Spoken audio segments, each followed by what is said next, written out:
दोस्तों आज के इस क्लास में आप सभी लोगों का स्वागत है। आज के इस क्लास में हम बात करेंगे बिहार बोर्ड के इंग्लिश क्लास 12 के बारे में और यहाँ पे इंग्लिश के पोएट्री सेक्शन का हम लोग पहला चैप्टर देखेंगे।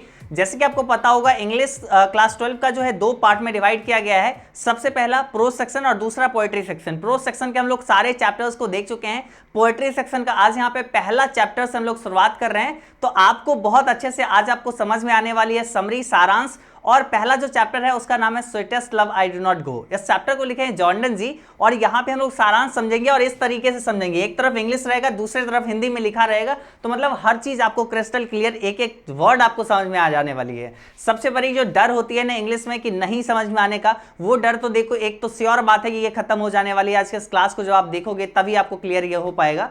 और देखो यहाँ पे आपको ये चीज हम बताएंगे कि आपको जैसे एग्जाम में अगर बोला जाएगा sweetest love I do not गो पे समरी लिखने को, सारांश लिखने को, तब आप किस प्रकार से लिखना है, ठीक है। तो उस तरीके से आपको यहाँ पे बताएंगे। आप अगर सेम इट इज अपने एग्जाम में लिखेंगे तो आपको एक अच्छा मार्क्स मिल सकता है, ठीक है। तो चलिए स्टार्ट करते हैं। बस प्यार से समझिएगा, जिस प्यार से हम यहाँ पे आपको समझाने की कोशिश कर रहे हैं बस उसी प्यार से आपको समझना है। अच्छे से समझते हुए चलिए और कोशिश करिएगा इसको लास्ट में कॉपी में जरूर से नोट कर लीजिए, ताकि आप बार बार इसको रिमाइंड करते हुए आप लोग बार बार इसको देख सकते हैं, ठीक है। चलिए तो स्टार्ट करते हैं। सबसे पहले अगर बात करें sweetest love I do not go chapter के बारे में, तो इसको लिखे कौन है, इसको लिखे कौन है। सबसे पहले तो सवाल हमारे पास ये है कि इसको लिखे कौन है, तो इसको लिखे हैं हमारे कौन, इसको लिखे हैं जॉर्डन जी, ठीक है। Sweetest love I do not गो को लिखे कौन है, तो इसको लिखे हैं खुद जॉर्डन जी। यहाँ पे इनकी तस्वीर लगी हुई है, यही जो है इस चैप्टर को लिखे हैं, ठीक है। यही जो है इस चैप्टर को लिखे हैं, तो ये आपको समझ में आ गया। अब देखिए इनका जन्म जो हुआ था, इनका जन्म कब हुआ था, 22 जनवरी को, यानी 1572 में 22 जनवरी को इनका यूके में यानी यूनाइटेड किंगडम में इनका जन्म हुआ था। कब हुआ था, 22 जनवरी 1572 ईस्वी को, ठीक है। 22 जनवरी 1572 को इनका जन्म हुआ था यूनाइटेड किंगडम में। उसके बाद अगर इनका निधन के बारे में बात करें तो ये कब हुआ था, 31 मार्च 1631, यानी 31 मार्च 1631 को यूनाइटेड किंगडम में ही इनका निधन भी हुआ था। तो ये दो डेट आपको निश्चित रूप से याद रखना है। राइटर के बारे में ये दो डेट जरूर से आपके एग्जाम में पूछा जाता है, तो इसलिए इसको थोड़ा सा इंपॉर्टेंस आप समझिएगा, इसका इंपॉर्टेंस, और इसको याद रख लीजिएगा, ठीक है। तो हम लोग यहाँ पे ये सारा चीज तो हम लोग समझ चुके हैं कि मतलब राइटर के बारे में, और साथ ही साथ हम लोग यहाँ पे इनके जन्म और निधन के बारे में समझ चुके हैं, ठीक है। तो अब हमारे पास सवाल ये आती है कि अब हमको सारांश आप बोले थे पढ़ाना है, तो यहाँ पे ये आप क्या पढ़ा रहे हैं। तो देखिए हर चैप्टर का सबसे पहले हम राइटर के बारे में थोड़ा सा बताएंगे और उसके बाद सारांश स्टार्ट करेंगे। तो राइटर के बारे में समझ चुके हैं, अब चलिए हम लोग सारांश देखते हैं। और यहां से आपको एज इट इज ऐसे आपको एग्जाम में लिखनी है। अगर आपको बोला जाए sweetest love I do not गो के सारांश को लिखने के लिए, तो आप ऐसे लिखोगे। ये जो इस साइड जो हम यहाँ पे दिए हैं ना, इस साइड जो आपको हम दिए हुए हैं ये पूरा इतना, तो ये जो है आपको समझने के लिए, ये आपको एग्जाम में नहीं लिखना है एग्जाम में, बल्कि आपको सिर्फ और सिर्फ ये वाला पार्ट लिखना है, ठीक है। एग्जाम में सिर्फ ये वाला पार्ट लिखना है, ये तो बस हम आपको समझने के लिए दे रहे हैं, ठीक है। क्लियर है। चलिए तो स्टार्ट करें। चलो तो स्टार्ट करते हैं। सबसे पहला सेंटेंस, ठीक है, सबसे पहला सेंटेंस ऐसे स्टार्ट करना है, sweetest love I do not go is a love poem by Jordan. यानी sweetest love I do not go जो है ये चैप्टर का नाम है, ठीक है। Sweetest love I do not go is a love poem by Jordan. ये जो पोएम है, ये एक कविता जो है, ये खुद जॉर्डन जी के द्वारा लिखा गया है, ठीक है। ये क्या है, लव पोएम है, यानी प्यार मोहब्बत यानी प्रेम कविता है, ठीक है। प्रेम और पोएम मतलब कविता, ठीक है। प्रेम कविता, ठीक है। तो ये क्या है, ये एक लव पोएम है रिटन बाय जॉर्डन, ठीक है, यानी जॉर्डन जी के द्वारा लिखा गया। आगे बढ़ते हैं, अगला सेंटेंस देखते हैं। He is considered to be the pioneer of metaphysical poetry. उन्हें जो है प्रणेता माना जाता है, किसका, आध्यात्मिक कविता का। किनको, जॉर्डन जी का। यहाँ पे क्या, sweetest love I do not go is a love poem by Jordan. Sweetest love I do not go जो है एक लव पोएम है, जॉर्डन जी के द्वारा लिखा गया। He is considered to be the pioneer of metaphysical poetry. वह उन्हें जो है आध्यात्मिक कविता के का जो है प्रणेता माना जाता है, ठीक है, वो पॉइनियर माने जाते हैं। हेयर, यहाँ, he has describe the moment when he parts away from his beloved anymore, ठीक है। here यहाँ पर यानी इस कविता में जो है he has described the moment, यहाँ पे उस जो है ना, मतलब उस क्षण की, उस पल की यहाँ पे वर्णन इन्होंने किया है, डिस्क्राइब किया है। when he part away from his beloved anymore, जहां पे जब वो उस पल को यहाँ पे उन्होंने वर्णन किया है, उस पल को यहाँ पे दर्शाया है जब वो अपने प्रेमिका, विलव्ड का मतलब क्या होता है, प्रेमिका, एनी मोर नाम की प्रेमिका जो है उससे जुदा होते हैं। उस पल का सीन जो है यहाँ पे इस चैप्टर में बेसिकली समझाए, इस पोएम के माध्यम से समझाए हैं। तो आपको यहाँ पे सबसे पहले क्या पता चला इस चैप्टर के बारे में? इस चैप्टर के बारे में आपको क्या पता चला? इस चैप्टर के बारे में आपको ये पता चला कि ये जो है ना, sweetest love I do not go, sweetest love I do not गो, ये क्या है, एक लव पोएम है, यानी एक प्रेम कविता है, जॉर्डन जी के द्वारा लिखा गया, बाय जॉर्डन, ठीक है। He is considered to be the pioneer of metaphysical poetry. उन्हें जो है कंसीडर किया जाता है, उन्हें माना जाता है प्रणेता किसका? आध्यात्मिक कविता का, ठीक है। हियर, यहाँ, he has described the moment, यहाँ पे उन्होंने उस पल का वर्णन किया, उस क्षण का वर्णन किया है, when he parts away from his beloved, ठीक है, जहां वो जो है अपने प्रेमिका से अलग होते हैं। प्रेमिका का नाम क्या है? एनीमोर, ठीक है, एनीमोर से ये दूर रह जाते हैं। उस समय, उस पल क्या सिचुएशन बनती है उसको यहाँ पे ये दर्शाए हैं, ठीक है। तो ये यहाँ पे आपको सबसे पहला हो गया। आगे चलिए, आगे इसी में देखिए, और जो है इसी तरीके से आपको लिखते चलना है। इसमें क्या है, the poet is going on a journey away from his beloved, ठीक है। ये जो कवि हैं, ठीक है, पोइट का मतलब क्या हुआ? कवि। गोइंग ऑन ए जर्नी, ठीक है, the poet is going on a journey, एक जो है यात्रा पर, ठीक है, एक यात्रा पर, कहाँ पे? एक यात्रा पर ये निकल रहे हैं, ठीक है, एक घूमने के लिए ये निकल रहे हैं, अवे फ्रॉम हिज बिलव्ड, दूर जा रहे हैं, एक सफर पे, अनजान सफर पे ये निकल रहे हैं अपने प्रेमिका से दूर। एंड से हिज बिलव्ड, और अपनी प्रेमिका से कहते हैं, not to be sad, he would return soon, कि देखो उदास नहीं हो, ठीक है, अपनी प्रेमिका से कहते हैं कि देखो उदास नहीं हो, मैं बहुत जल्द ही वापस आ जाऊंगा। जब ये अपने प्रेमिका से दूर जा रहे होते हैं तब ये अपने प्रेमिका को समझाते हैं कि नॉट टू बी सैड, ठीक है, कि उदास मत हो। ही वुड रिटर्न सून, कि वो जल्द ही आ जाएंगे, ऐसा वो समझाते हैं कि हम जल्द ही आ जाएंगे, तुम उदास नहीं हो, ठीक है। तो ये जाते वक्त वो समझाते हैं। आगे देखिए क्या लिखते हैं, he compares himself to the sun, वो अपने आप की तुलना खुद जो है सूरज से करते हैं कि सूरज को ना इच्छा होते हुए भी, उसका यहाँ पे कोई प्रेमिका नहीं है, तब भी वो डेली आता है, अपने समय से आता है और डेली सूरज उगता है और फिर चला जाता है, फिर आता है, ना इच्छा होते हुए भी आता है। तो फिर तो मेरे पास तो यहाँ वजह है, यहाँ पर तुम हो, हम तो आएंगे ही आएंगे। तो अपनी तुलना यहाँ पे सूरज से भी करते हैं। एंड एश्योर्स हर डेट, और उनसे जो है विश्वास दिलाते हैं और वैसे यकीन दिलाते हैं। एश्योर्स का मतलब क्या हुआ? एश्योर्स का मतलब वो होता है यकीन, ठीक है, क्या होता है? यकीन, मतलब विश्वास दिलाते हैं, उसे विश्वास दिलाते हैं that he will be successful in his journey, वो अपनी यात्रा में कामयाब होंगे और कामयाब होने के बाद वो जरूर से जरूर आएंगे, ठीक है। तो वो ऐसा अपने प्रेमिका को विश्वास दिलाते हैं, ठीक है। चलिए आगे बढ़ते हैं। देखिए आगे क्या बोला गया है, आगे बोला गया है he thinks that men's power is very feeble and kneels down, ठीक है। वो कहते हैं कि मानव का जो है ना, इंसान जो है ना बड़ा कमजोर, और जब खास करके तब वो कमजोर हो जाता है down when his luck disfavours him, और जब उसका जो है किस्मत उसका साथ नहीं देना, तब इंसान जो है ना बहुत ही बड़ा कमजोर, बहुत ही ज़्यादा वो कमजोर हो जाता है। Men's power, he thinks that, वो सोचते हैं men's power is very feeble and kneels down, ठीक है।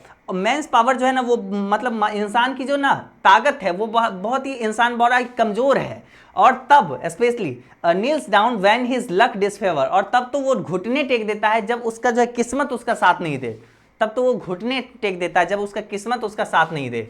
आल्सो ही परस्यूड्स हिज बिलव्ड, और साथ ही साथ वो अपने प्रेमिका को समझाते हैं। परस्यूड्स का मतलब क्या हुआ? समझाना। हिज बिलव्ड का मतलब अपने प्रेमिका को, और साथ ही साथ वो अपने प्रेमिका को समझाते भी हैं, ठीक है, अपने प्रेमिका को वो समझाते भी हैं not to weep, not to weep, कि रोए नहीं, और साय बिकॉज, ठीक है, नॉट टू बीप और साय, ना ही तो रोए और ना ही आहें भरे, ठीक है। इसका मतलब साय का मतलब क्या हुआ? आहें भरना, ठीक है, ना तो रोए और ना ही आहें भरे, बिकॉज, क्योंकि सी इज पार्ट ऑफ हिम, क्योंकि वो जो है ना उनकी प्रेमिका जो है वो तो खुद उसका पार्ट है, मतलब कवि के पार्ट है। वो अपने आप को ऐसे दर्शाते हैं कि देखो तुम तो रो मत, ना ही तुम आहें भरो, क्योंकि तुम खुद मेरा एक हिस्सा हो, तुम मेरा एक अंग हो, तो तुम हमसे जुदा हो ही नहीं सकते हो, तो तुम रो क्यों रही हो, ना ही तुम आहें भरना, ठीक है। आगे यहाँ पे समझाते हैं, लास्टली ही एडवाइस हर, और अंत में वो उन्हें सलाह देते हैं, ठीक है। कवि जो है अपनी प्रेमिका को, अपनी महबूबा को सलाह देते हैं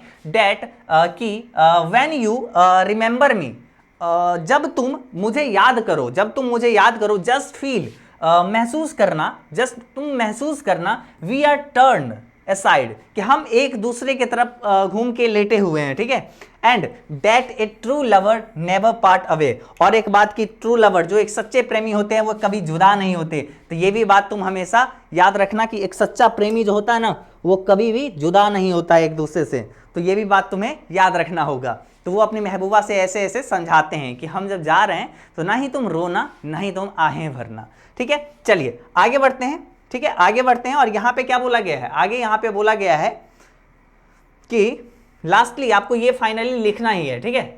पूरा तो आप लिख दिए समरी के बारे में, लेकिन साथ ही साथ आपको ये लाइन ऐड कर देने से टीचर पे एक बहुत ही अच्छा इंपैक्ट जाएगा कि आपको बहुत ही बेहतरीन ढंग से लिखना आता है। और अंत में, अंत भला तो सब भला, इसलिए आपको लास्ट में ये लिख देना, फाइनली, अंततः, it is an awesome poem of Jordan, कि अंततः यह जो है एक बहुत ही शानदार जॉर्डन जी का एक कविता है, where he has beautifully express the situation, ठीक है। और यहाँ पे उन्होंने बहुत ही खूबसूरती से उस दृश्य को, उस सिचुएशन को यहाँ पे वो दर्शाए हैं, दैट इज क्रिएटेड, जब बनता है, when A lover separated from his beloved, जब एक जो है प्रेमी जो है दूसरे प्रेमी से, एक प्रेमी जो है दूसरे अपने प्रेमी से जुदा होता है, तब जो दृश्य बनता है यहाँ पे उन्होंने बहुत ही खूबसूरती से दर्शाया है, ठीक है। तो यहाँ पे कुल मिला के इस तरीके से अगर आप सारांश को लिखेंगे, आपके एग्जाम में सॉलिड से बहुत अच्छा मार्क्स मिलने वाली है। अगर आपको पसंद आया तो निश्चित रूप से एक लाइक कर दीजिए।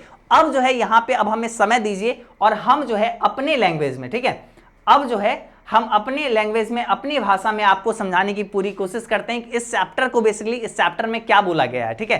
तो आप इस तरीके से आप समझो, आपको सब कुछ याद हो जाएगा, ठीक है। देखो सबसे पहले तो ये याद रखो कि sweetest love I do not गो, ये लिखे कौन है, ये लिखे हैं जॉर्डन जी, ठीक है। ये इसको लिखे कौन है, जॉर्डन जी। तो ये एक प्रेम कविता है जो कि जॉर्डन जी के द्वारा लिखा गया है, और उन्हें जो है ना, उन्हें आध्यात्मिक कविता का प्रणेता भी माना जाता है, कि उन्होंने आध्यात्मिक कविताएं बहुत सारी लिखी हैं, उन्हें प्रणेता माना जाता है, पॉइनियर माना जाता है, ठीक है। और साथ ही साथ यहाँ पे उन्होंने उस क्षण को चित्रित किया है, उस पल को यहाँ पे दर्शाया है, जब एक प्रेमी जो है अपनी प्रेमिका से जुदा हो रहा होता है, उस समय क्या दृश्य बनता है, उस पल को यहाँ पे उन्होंने बहुत ही अच्छे से दर्शाए हैं। और यहाँ पे वो एनी मोर, अपनी प्रेमिका का नाम, जो उनकी प्रेमिका का नाम है एनी मोर, उससे वो जुदा हो रहे हैं, ठीक है। आगे देखिए, कभी किसी अनजान सफर पर जा रहे हैं और अपनी महबूबा को, अपनी प्रेमिका को समझाते हैं कि वे तुम उदास नहीं हो, ठीक है, ना ही तुम आहें भरो, क्योंकि मतलब देखो हम तुम्हारा एक पार्ट हैं, मतलब तुम हमारा एक पार्ट हो, मतलब तुम तो खुद मेरा एक हिस्सा हो, तो तुम मेरे से जुदा कहाँ हुए, तुम तो मेरे साथ ही हो।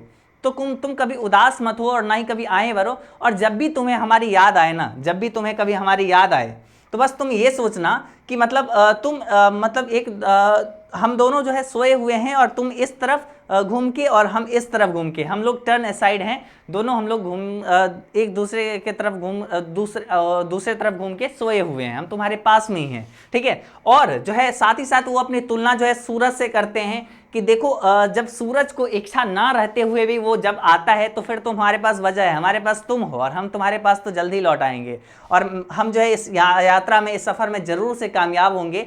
और साथ ही साथ कभी को ऐसा लगता है कि इंसान जो है ना बहुत ही क्या होता है, बहुत ही कमज़ोर होता है, बहुत ही मतलब स्पेशली वो तब कमज़ोर हो जाता है जब उसकी जो है ना, मतलब उसका जो है बेसिकली बोला जाए तो उसका जो है हालात, जब उसका किस्मत उसका साथ नहीं देता, वो हालात के सामने क्या होता है, घुटने टेक देता है, ठीक है, नीज डाउन, तब वो क्या करता है, घुटने टेक देता है।